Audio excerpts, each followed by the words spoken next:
শুভ সকাল বন্ধুরা, আশা করি তোমরা যে যেখানে আছো সবাই খুব ভালো আছো এবং সুস্থ আছো। আমিও ভালো আছি। আমি প্রিয়াঙ্কা, আমার চ্যানেলের আরও একটি নতুন ব্লগে তোমাদের সবাইকে স্বাগত জানিয়ে আজকের ব্লগটা শুরু করে ফেলছি। আজকে উঠেও পড়েছি সকাল সকাল, যা গরমটা পড়েছে। তোমাদের ওখানে সব গরম কীরকম? নিশ্চয়ই প্রচণ্ড গরম। আমাদের এখানেও ভীষণ গরম। এত গরম বাইরের দিকে যেন তাকানো যাচ্ছে না, বেরোনো তো দূরের কথা, কিন্তু মাঝে মধ্যে বেরোতে হয় দরকার থাকলে। কিছু তো করার নেই, যেতেই হবে দরকার হলে। তো যতটা না বেরোনো যায় ততটাই ভালো, যতটা বাড়িতে থাকা যায়। তো দেখো, আমি আজকে সকালে রান্নাটা বসিয়ে দিয়েছি, কিন্তু সকাল সকাল তো প্রতিদিনই স্নান করে নিই। আজকে না সকালে আর স্নান করা হয়নি, কেননা আমার বড়মশাই আজকের একটু তাড়াতাড়ি অফিস যাবে বললো। অন্য দিন একটু দেরিতে যায়, আজকে 8:30টার মধ্যে বেরিয়ে গেছে। তো ভাবলাম আগে আজকে রান্নাটাই সেরে ফেলি, ও নিয়ে যাবে। আর স্নান করে রান্না করতে একটু দেরি হয়েছে আমার বসাতে, কেন জামা কাপড় থাকে, কাচাকুচি করি, স্নান করি, তারপরে রান্না বসাই। তাই আগেই রান্নাটা বসিয়ে ফেললাম। তো এদিকে ভাত বসিয়ে দিয়েছি ইন্ডাকশানে, আর এদিকে দেখো চিচিঙ্গে ভাজাটা আমার হয়েই গেল। আজকেটা চিচিঙ্গে ভাজাতে চিংড়ি মাছ দিইনি, কেন তখনও আনা হয়নি। ও পরে বাজার গেল, বাজার থেকে তেলাপিয়া মাছ আর মৃগেল মাছ নিয়ে এসছে, আর এদিকে পাটের শাক এনেছে। আমাকে বলল রাখি, পাটের শাকগুলি বেছে ফেলো। ও তোমাদের তো বলাই হয়নি, আমার ডাকনাম রাখি। তো দেখো, তারপরে আমি আজকে তারপরে পাটের শাকগুলি বাছলাম, বেছে নিয়ে পাট শাক দিয়ে আজকে ডাল করব। আর পাট শাক গরমে তো ওঠে। এই পাট শাকটা কেন ওঠে বলো তো?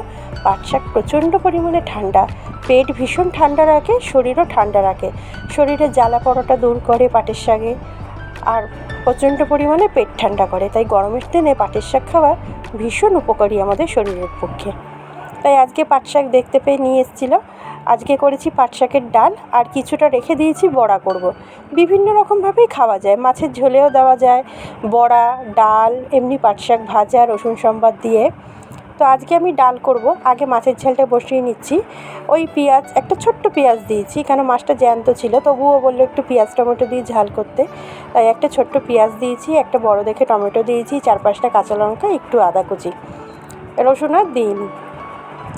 তো বাটা মশলাটা, মাছগুলি তো ভেজে নিলাম, তোমাদের সাথে গল্প করতে করতে বাটা মশলাটা দিয়ে দিলাম।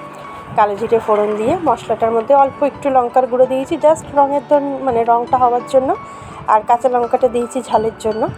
তো দেখো, মাছের ঝালটা বসিয়ে দিলাম। মাছের ঝালটা আমার এবার হয়ে গেল তোমাদের সাথে গল্প করতে করতে। তো চলো ডালটা করে ফেলি।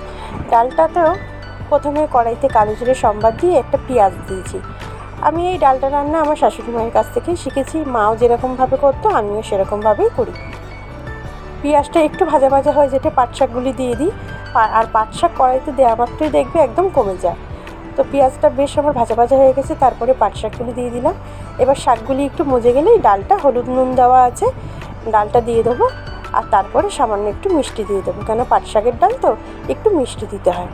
তো চলো বন্ধুরা, ডালটা আজকের আমার রান্না হয়ে গেলেই আজকের মতন আমার রান্নাবান্না কমপ্লিট।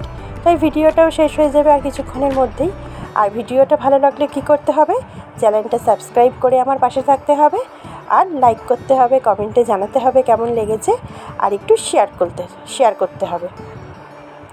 তো আশা করি আজকের ব্লগটা তোমাদের ভালো লাগবে। ভালো লাগলে অবশ্যই কিন্তু চ্যানেলটা সাবস্ক্রাইব করো। আবারও বললাম, এতক্ষণ ধরে আমার সঙ্গে থাকার জন্য সবাইকে অসংখ্য ধন্যবাদ জানালাম। সবাই খুব ভালো থেকো, সুস্থ থেকো। আজ তবে রাখি।